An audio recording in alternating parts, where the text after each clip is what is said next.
సహాయం వచ్చినా రహదారి అభివృద్ధిపై సరైన శ్రద్ధ చూపలేకపోయారు. కానీ ఇప్పుడు ఎన్డీఏ కూటమి ప్రభుత్వం స్పష్టమైన లక్ష్యంతో పూర్తి కర్తవ్య బద్ధతతో పనిచేస్తుంది. అలాగే జాతీయ రహదారుల నిర్మాణం తరహాలోనే మన రాష్ట్రంలో అడవి తల్లి బాట పేరిట గిరిజన ప్రాంతాల్లో రవాణా సదుపాయాలు కల్పించేందుకు కొండ రహదారుల నిర్మాణాన్ని కూడా ప్రారంభించాం. దీనికి మనందరం కూడా చాలా మనస్ఫూర్తిగా ప్రధానమంత్రి గారికి కృతజ్ఞతలు చెప్పుకోవాలి. పిఎం జన్మన్ ప్రధానమంత్రి జనజాతి ఆదివాసీ న్యాయ మహా అభియాన్ కింద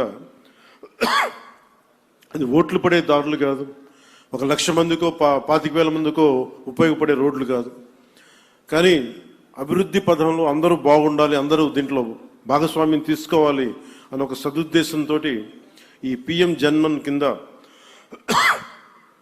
ప్రధానమంత్రి గారు దగ్గర నుంచి పిఎం జన్మన్ పథకం కింద కేంద్ర ప్రభుత్వం నుంచి 550 కోట్ల రూపాయలు మనకు వస్తే 50 కోట్ల రూపాయలు మన ఆంధ్రప్రదేశ్ నుంచి, నరేగా నుంచి దాదాపు 500 కోట్ల రూపాయలతోటి ఈ రోజున అడవి తల్లి బాటని స్వాతంత్రం వచ్చినప్పటి నుంచి కూడా రహదారులు వేయని గ్రామాలకి ఈ రోజున డోలీ మోతలతోటి ఇబ్బందులు పడుతున్న ఆ పరిస్థితిని తొలగిస్తూ రవాణా లేని ఏజెన్సీ గ్రామాలని రోడ్లతో కలుపుతున్నాం.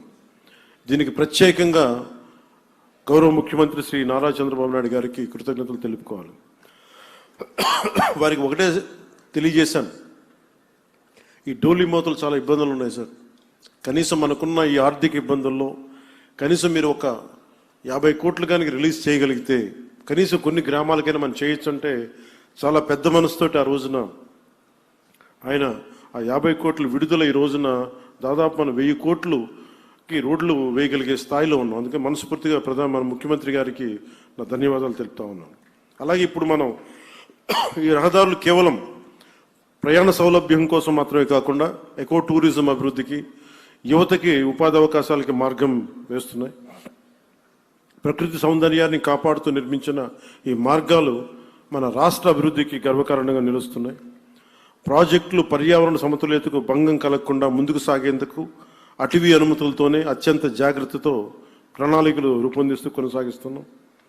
మోదీ గారి దృష్టి, గడ్కరీ గారి కృషి, గౌరవ ముఖ్యమంత్రి చంద్రబాబు గారి సంకల్పంతో ఈ ముగ్గురి నేతృత్వంలో మన రాష్ట్రం, మన దేశం అన్ని రంగాల్లో పరిగెడుతుంది. అభివృద్ధిపై ప్రతి ఒక్కరు కూడా ఈ భాగస్వామ్యంలో మీరు చేరాలి, అన్ని ప్రాంతాలు అభివృద్ధి చెందాలనేదే మన లక్ష్యం.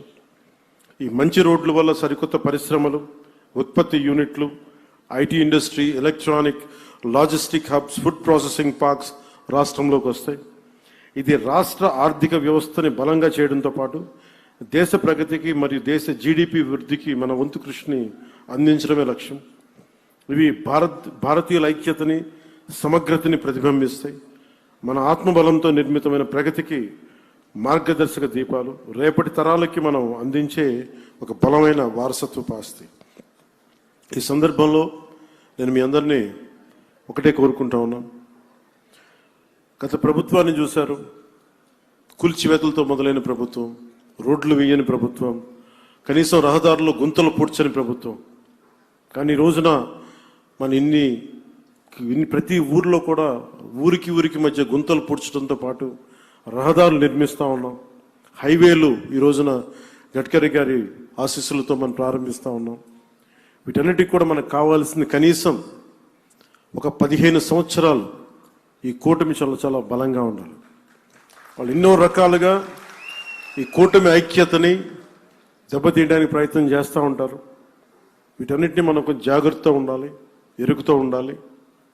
నేను ప్రత్యేకించి ఈ కూటమికి నేను ముందుండి కృషి చేయడానికి కారణం ఒకటి 5 కోట్ల మంది మన ఆంధ్రప్రదేశ్ ప్రజలు దేశ అభివృద్ధిలో చాలా బలమైన భాగస్వామ్యం వహించాలి.